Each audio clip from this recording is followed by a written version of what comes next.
and welcome back to another episode of the Zero Empty Spaces podcast, episode 63, with Fort Lauderdale resident artist Sandy Maranesi, here from her beautiful studio inside the Galleria Corporate Center across from the mall.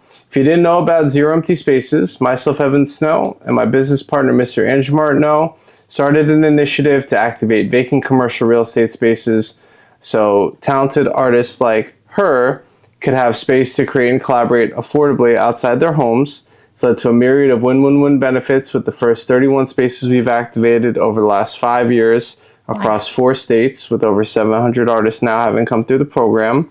And the point of the podcast is to connect you with talented artists like her that make the program what it is.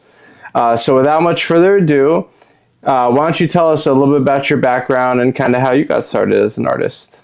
Okay, my name is Sandy Maranesi. I go by Maranesi, just my last name. I started, since I was a kid, I've been painting. I always loved art. My dad is an artist, my brother and my sister. So I grew up with art around the house. And that's it. It's part of my life. It's part of my DNA, and it's who I am, basically, at the end of the day. And what was your, I know you have an interesting background. What's your, where did you initially come from? How did you end up here in South Florida? Okay, so I'm originally from Switzerland, the Italian region, Lugano. We migrated when I was 9 years old to New York, lived there till I was 15, and then we moved down to South Florida since then. Okay. So it's been many moons. I'm not going to say how old I am, but yeah, it's been a while. And art has been there for you since you were a child, but your path has taken some, different paths to get to this point of having a studio. Right. What have you been doing in your other creative outlets and endeavors? So it's always on the art side. So I full-time, I'm a freelance hair and makeup artist for the film industry. I grew up with the idea, unfortunately, that's like society. You grow up and, it's like you can't make a real living with your art. You got to be dead, right? That's like the status quo of being an artist, and the artist, starving artist comes like, hand in hand, almost, sadly enough. So I never really pursued it as like, oh, this is what I want to do as a career, which I wish I kind of would have. But, we all have our destiny and our fate. But now realizing like how silly that is, and I don't want to really partake in that mentality anymore. And I want to try and do, make a living out of it eventually. Amen. We're glad to support you with that. Thank you. So we have quite a few pieces in the background of varying styles and sizes. How do you describe your work at this present moment? I would say my art is very colorful and whimsical. That's how I would say it. I believe I embedded like positive energy in it. I'm all about the positive energy and uplifting humanity. I believe that, so I'm a big spiritual individual. What you put out there, what you think, what you create, you bring it back to you. So I believe as an artist or as a creator, whether you're doing music, you're doing movies, or you're painting or sculpting, you have a social responsibility to humanity and the planet. So I like fun, happy art. I want anybody who puts their eyes on my art, I want them to feel good. I want them to feel uplifted. I don't want them to feel sad or depressed or, there's plenty of all that negative nonsense in the world as is. I don't want to partake in it. So I'm here to spread the positivity, as you could see with the colors. And that's why I use a lot of primary colors, because they vibrate on a higher frequency. Interesting. And so it's all done like almost by design, if you will.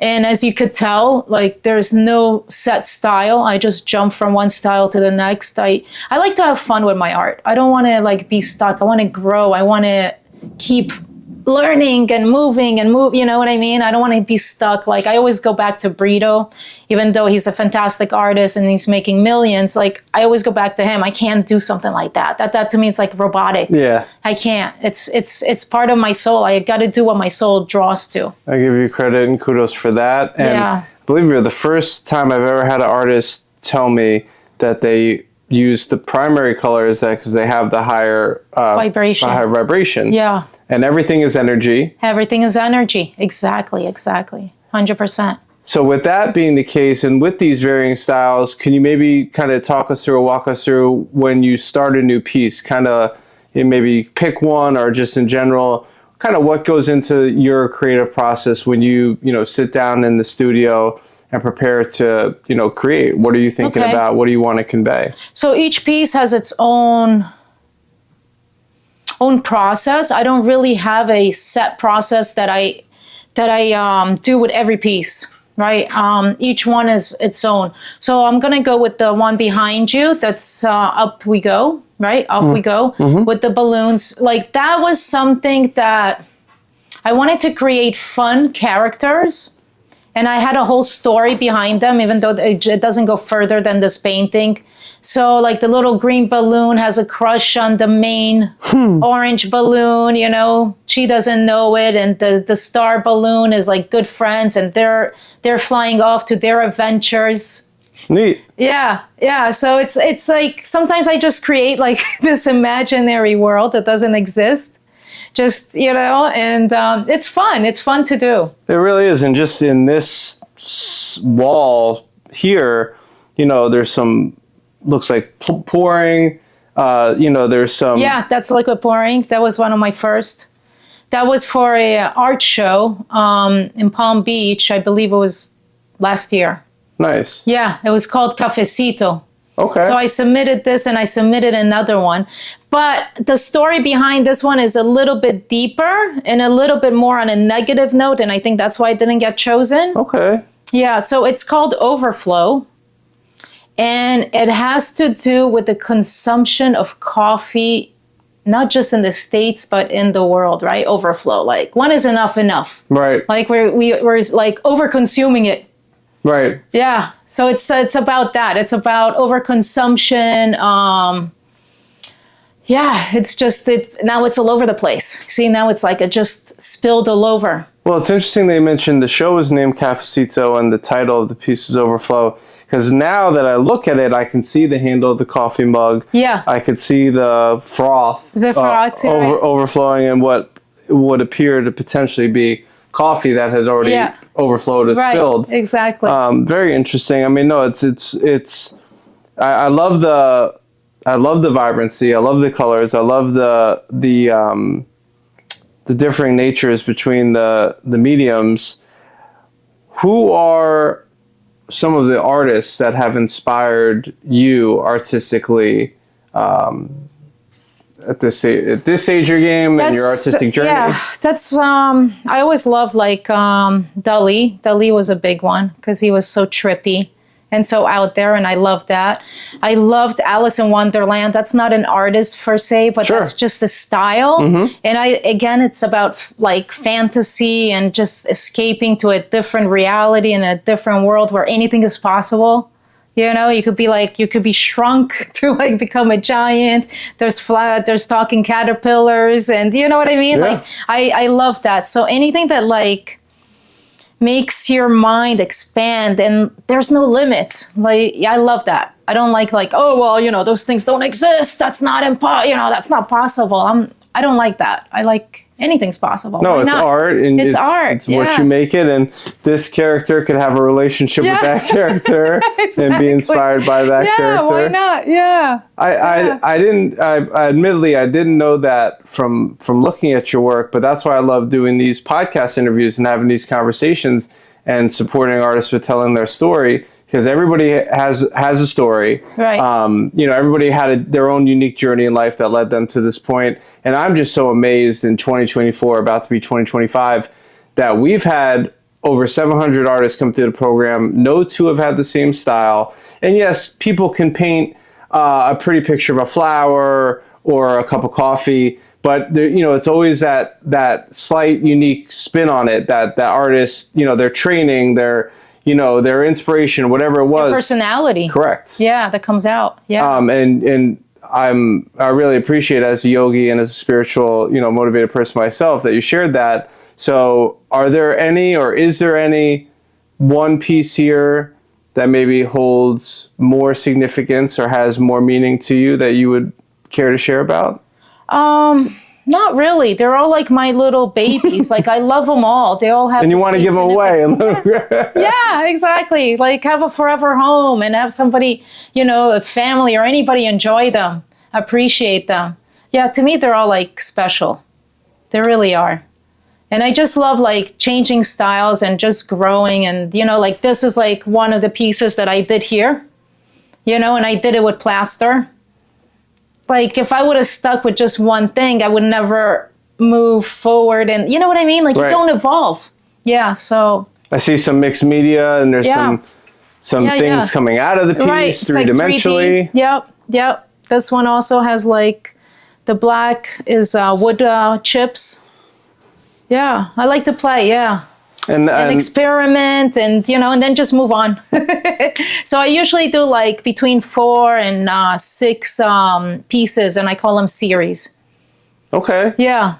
And I give you also a lot of credit. You have something that I recommend artists to do, which is have a price book. Yeah, that's done cheaply because I did it for the last show and I was like, I have no time. So I just went and got it printed, but I thought it was important. So I had a friend show up at my show, when I did the opening show, and he was the one who told me, he was like, it's awkward for anybody when they come in and they look at art and they don't want to talk to the artist and ask how much is it.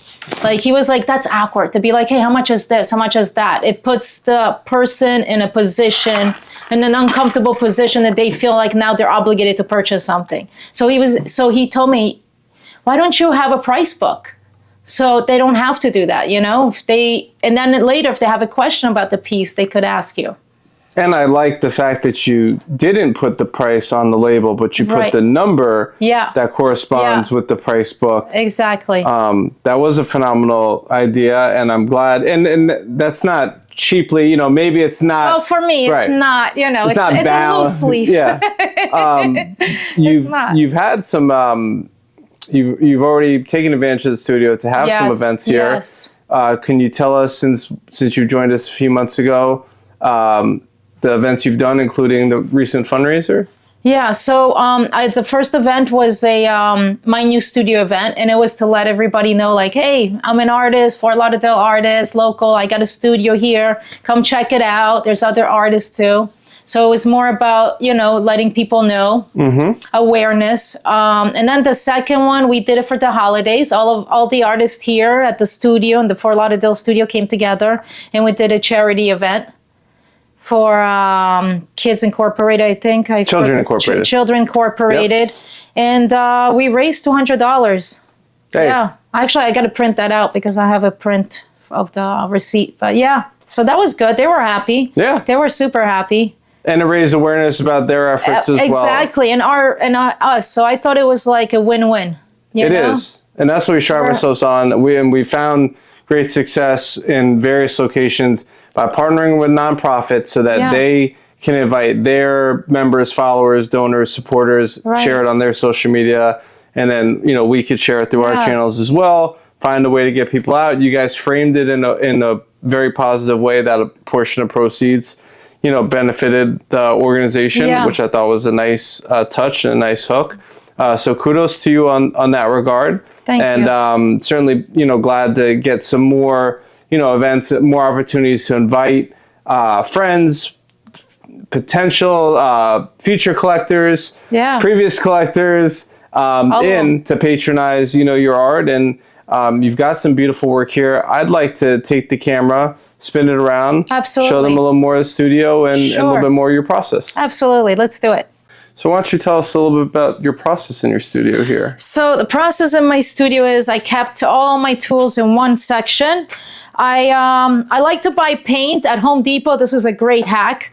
So you go to Home Depot, they have returned paint that nobody uses, and they sell them for 50 cents to $1 to $5. Nice. So you get acrylic for a fraction of the cost. So I do that a lot. You got to look at their colors. Sometimes their colors are not the greatest, but yeah, yeah, so this is where I keep my tools. I have tarps here and I work on these tables. I usually put them together and put the tarps down so I don't make such a mess. Also for the floor, even though I know this is a peel and stick, but still I don't make a mess. Yeah. Nice. Why don't you show us some of the other work that we didn't get to see when we were sitting down before? Okay. You haven't seen... Over this way, yeah. Yeah, this way. So this is one of my biggest pieces that I did. I did this back in 2011, right here. I love this piece. It's a very fun piece. It kind of reminds me of a clown just because of the colors. It's almost like a carnival. Happy, a lot going on. I call it enlightened. There's a message in here. As you can see, there's letters. There's also numbers, if we could find them. So there's letters and numbers that has a message, and it's called enlightened. Then this is another great fun piece. So same, so different. This was based off of a photograph that I saw with shadows, and I really like how shadows plays. So I made this character up. He's just walking. Same thing, I like to create characters and make my own little story. So there's this little dog that he has who likes another dog, so he's checking out a dog over here. He's holding onto the phone. The phone has 1111, like little spiritual messages. Yes. These are like small little details that maybe you don't see from, right away until you go in. So I really like this. This is really a fun piece. And then I made this guy. This was for the pandemic, and it's called Where Did Everyone Go? It's a teddy bear abandoned in a road, all by himself. It's almost a little like melancholy, but still cute and fun, not too dark.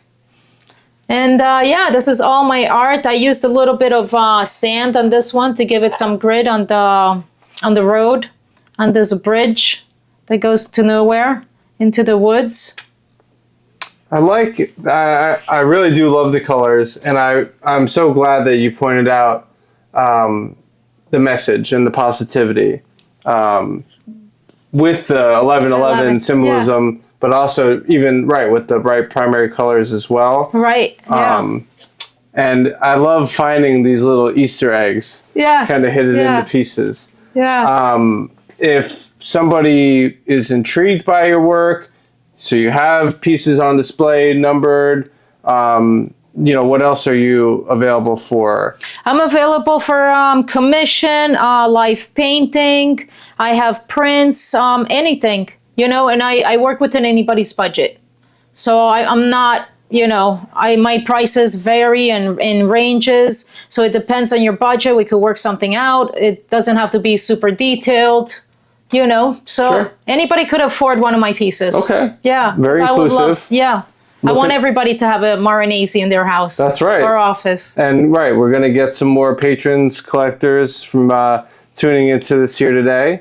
If they'd like to get in touch with you or follow you on social media or on the internet, where can they find you? So my website is Maranesi Art. It's MARANESI art.com, and then it's the same thing, Maranesi_art, that's my Instagram, and Maranesi Art, that's my Facebook also. Beautiful. It's all the same. All right. And one of the last questions that we like to wrap up with here on the podcast is, what do you like the most about having a studio to create in outside of your home? I love meeting other artists. When I was in my house, it was just me. And, as artists, you kind of become like a nomad. You just stay home and you don't really socialize. So this gives me the opportunity to meet other artists, local artists, and it gets me out there. And I also noticed that I've been taken more seriously or looked at more seriously as an artist having a studio space as opposed to working out of your house. Interesting. Yeah, so it's been a positive, like, all around. Well, we're glad to support you in that regard. Thank you. I know Andrew's known you for a long time. Yeah. And we're certainly glad to have you as part of the program. We love the energy, love the event with Children Incorporated, and love seeing the positivity in the work. Varying styles of work. So glad to continue supporting you. Thank you. If you're interested, Sandy's studio is here in the Galleria Corporate Center across the street from the mall at 2455 East Sunrise Boulevard. We're Suite 100 on the ground floor. There's a Brazilian steakhouse here, Argentinian cafe. We got valet in the front. How many art studios have valet in the front? Right, exactly. So you can feel free to reach out and we can schedule a studio visit appointment for you. You can find Sandy's work online, on her website, social media, on our website as well.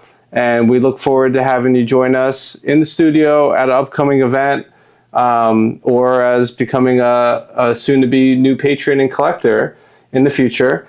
If you have any questions, you can feel free to reach out to us at Zero Empty Spaces, info@zeroemptyspaces.com. Going into 2025, we're glad to continue doing this work, supporting talented artists like her. We're making a trip tomorrow to Atlanta to open some very interesting spaces at a very interesting location in the former CNN headquarters. Oh, nice. Which is pretty cool. That's very cool. We're going to Moosic, Pennsylvania, where wow. Scranton and Wilkes-Barre is. Oh, wow. And we got a couple of places lined up for 2025. I'm planning some other exciting things like our first Cruise for Creatives Wellness Retreat that we're doing with Art Next fun. Level. Yeah, that looks very fun. So always trying to bring more resources. We're going to be doing more workshops, classes, continuing our Potluck for Artists series to connect, engage, inspire different creatives. So follow us along on social media. Don't hesitate to reach out with any questions. And tell a friend to tell a friend. You know, we're always, we have one studio available here. Always glad to have artists apply, and if the space is full, join us on our wait list. You never know when the new space will open up or when the space will open up, even in our full locations. And if you know somebody that has commercial real estate, if it happens to be vacant, don't hesitate to tell them about us and what we do, or a city commissioner or somebody in the government. We're glad to continue doing this work, growing this project and the impact.